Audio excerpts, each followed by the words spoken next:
All right, troop 10, hut! Forward march. Do something. Welcome to Fort Irving.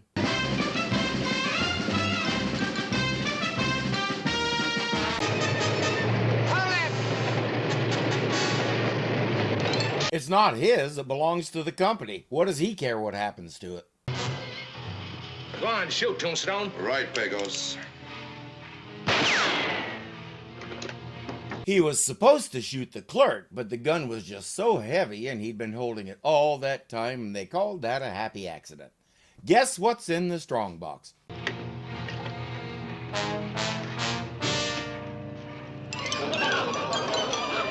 It shouldn't be a huge problem. The War Department can send out another shipment as soon as they get word that this one was stolen. And the men already have most everything they need right there at the fort. All right, you guys, that's lunch break. There'll be some more lumber here this afternoon. What a great idea, Sarge. The only saloon in the West with a banquet room this big. Yeah, well, you gotta think big, Agarn. We'll steal all that convention business from over Dodge City. Why, the saloon is even building a nice big banquet room. What soldier could ask for more? So what if the pay is a few days late? Hey, look who's coming. You know, this is the first time I ever saw old man McGuire outside of his bank. I seen him come out of his bank yesterday. Huh? Jack Taylor, the blacksmith, was one day late on his loan. He repossessed his apron. Mr. McGuire is your basic miserly banker without a heart. Let me remind you that your note is due in 48 hours. And you better pay on time, Sarge, or he'll repossess your pants. No, but I fully intend to repossess your saloon. Should be quite lucrative now that you're adding a banquet room. O'Rourke says not to worry, today's payday, so you'll get your precious money. Setup complete. Mr. McGuire, Yes. this year, would you like to play Santa Claus at our fort Christmas party? Christmas. Ah, humbug. At least we know he reads Dickens, and we know the lesson went right over his head. Sergeant O'Rourke, I've been looking for you. Oh, I was on my way over to the fort just now to get the troop ready for pay call. That won't be necessary, man. Well, didn't headquarters send the money? Well, they did, yes, but we just got word that bandits held up the train and escaped with the payroll. I wonder if old man McGuire knows how to make a decent margarita. Hours of brainstorming come up with nothing, but suddenly O'Rourke remembers something. He and McGuire are both Irish. And we Irish are a very sentimental people. Now, all I gotta do is go over there and give him a couple of Shurin Bigoras and a little wearing of the green, and I'll have him crying like a baby. Yeah, well, if I was you, Sarge, I wouldn't mention green to him. It's the same color as money. Good thinking. I'll tell you what we do. We tell him a tale or two about the Blarney Stone, 2 choruses of When Irish Eyes Are Smiling. Like taking candy from a baby. Sure and begorra, this is a plan that'll work. I'm awfully sorry I couldn't make payment on my home this month, but I'll bring you the money next month. But that won't be necessary. What's that? I said that won't be necessary, Mrs. O'Brien. Well, why don't you want the money next month? I'm foreclosing your mortgage this afternoon. He explained that the ear trumpet works better if she actually puts it in her ear, but since she didn't have the ear trumpet in her ear, she didn't hear him. Oh, my husband not even cold in his grave. Oh, Miss O'Brien. Happy St. Patrick's Day to you. Sure and begorra, I don't think he got the memo about Irish sentimentality. I got another idea. What's that? We'll go up to the Hakawi camp and I'll borrow the money from my old pal, Wild Eagle. Forget it, pal. Me think him not too big on sentimentality either. He won't budge even when they tell him the saloon won't be buying their whiskey anymore, so their money source will dry up. Ah, well, never mind, Agarn. Yeah, I guess it's true what the Apaches have been saying behind his back. What Apache say behind my back? Oh, nothing, except that you're just a cheap, miserly skinflint who wouldn't give his mother a piece of dried buffalo. Never knew Apache such good judge of character. There's only one thing to do. You want me to request an emergency payroll, Sergeant? That's right, sir. Now, paragraph 742-B of the Cavalry Manual clearly states that in hardship cases, emergency funds can be requisitioned from the paymaster. Well, to tell you the truth, I wasn't aware of any hardship cases at Fort Courage. Oh, sir, we're loaded with hardship cases. Oh, yes, sir. Except when he asks for examples, they can't come up with any. And they sure can't tell him about theirs. Vanderbilt. Vanderbilt, sir. Yes, sir. His poor old father down on a farm in Missouri needs an operation. Well, why hasn't Vanderbilt been in to see me himself? Because he can't find your office? He asks Vanderbilt about it. As a matter of fact, Captain, I got a letter from my poor old father yesterday. You see, just like I told you, sir. What seems to be the problem, Vanderbilt? Well, he says in the letter that the last cow on his little farm passed away. Oh, that's bad. No, that's good, because while he was burying the cow, he struck gold. That's a hardship, all right. Figuring out what to do with all that money can put a strain on a fella. On the other hand, now that his dad's rich, maybe you can ask Vanderbilt for a loan. There's a train leaving Dodge City tomorrow with your payroll on it. Sarge, you saved your saloon. Huh? What's that, Corporal? I said the train arrives at noon. O'Rourke wants to make sure it gets here this time. With the captain's permission, sir, Corporal Agarn and I would like to volunteer to ride guard on that pay box, sir. You Yes. think that'll be necessary, Sarge? Why, if those bandits held up the first pay train, they're very apt to try it again. You may be right, With Sarge. your permission, we'll arrange it with the railroad to disguise ourselves as mail clerks, sir. Good thinking, Sarge. Thank you, sir.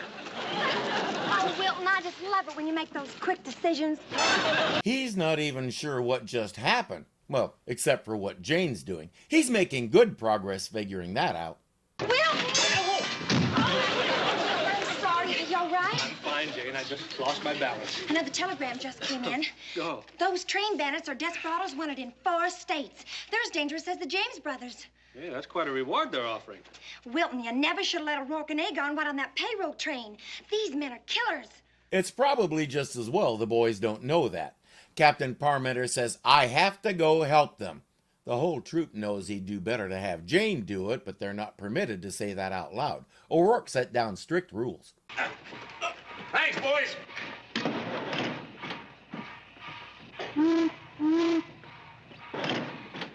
The bandits are in the bags, aren't they? What time does the train get to Gower Cove? How about 3:30? No, 4:15. I said 3:30. I say 4:15. Agarn. Sarge, I ain't arguing with you. The train will arrive at 4:15. No, the bandits are not in the bags. Captain Pardner is. It's only right that I should be here once the word came through that these bandits are killers wanted in 4 states. Killers? 4 states? That's right. So I thought I'd hide in this mail sack, and if they get the drop on you, then I'll pop out and get the drop on them. Good plan. Let's see how they are at executing it. Reach for the sky, partner. Nice. As quick as they turn their backs, the captain can spring out and capture them. Now, you just do everything the gentleman says, Agarn. Now that they've got the drop on us. Oh, gosh, yes, everything. There's a strongbox tombstone. Pull it to the door. O'Rourke, when you put him back in the sack, you weren't supposed to tie the drawstring. He's trying to stall until he can get the captain out, so he says, it's no use, Agarn. They know there's money in most of these letters. Suddenly, we're all opening other people's mail. Dear Juanita, I always heard that you Latins had hot blood, but never really believed it until last night when you let me drive you home in my buckboard, sitting so close to me under that full moon. My heart was pounding, and then when you put your lips up to my mouth, organ. I think our bandits have been effectively stalled. I really don't think we should be reading people's personal mail, Mr. Tombstone. Keep reading. I'm sorry, he just can't concentrate with all this pressure and interruptions. Hold it. Well, it's just a bag of mail. How do we know that's not the letters with the money in it? Oh, those aren't the letters with the money in it? You, dump the letters out of that sack. You, keep reading. Let's see. Where was I? Oh, yes. Here we are. Reach for the sky, partner. I'm not sure that was the exact plan, but since it worked, yeah, that was the plan all along. They'll hand these guys over to the authorities at the next stop. All is well. Tomorrow night, Juanita, I'll be in the cantina about 9. Maybe after you're finished dancing, I can take you home again. As I said, all is well, especially for that guy and Juanita. For the last time, Mrs. O'Brien, get off that property. Now, hold it, McGuire. You stay out of this, O'Rourke. It's none of your business. Ah, yes, it is. We got a little settling up to do here. Thanks to his share of the reward for capturing those bandits, he has enough to cover his note and hers. That's the way it is with us Irishmen. We're sentimental softies. Yeah, sentimental softy, as long as somebody else is paying for it. Charles Lane made a lifelong career out of playing characters like this. If you're a fan of It's a Wonderful Life, you might recognize him from that or dozens of other movies. The move to television was a good one for him, especially since he could count on his good friend Lucille Ball to make use of his talents in whatever show she was doing at any given time. As you might expect, in real life he was the opposite of the people he played, friendly, generous, and funny. It's curious how often it happens like that. The nicest people excel at playing the worst people. He was devoted to his wife Ruth for 71 years until her death.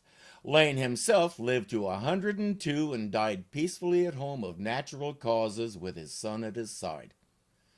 I have to tell you, learning about incredible people like him is one of the best perks of this job. If you're enjoying this, be sure to click the thumbs up button to show you like it.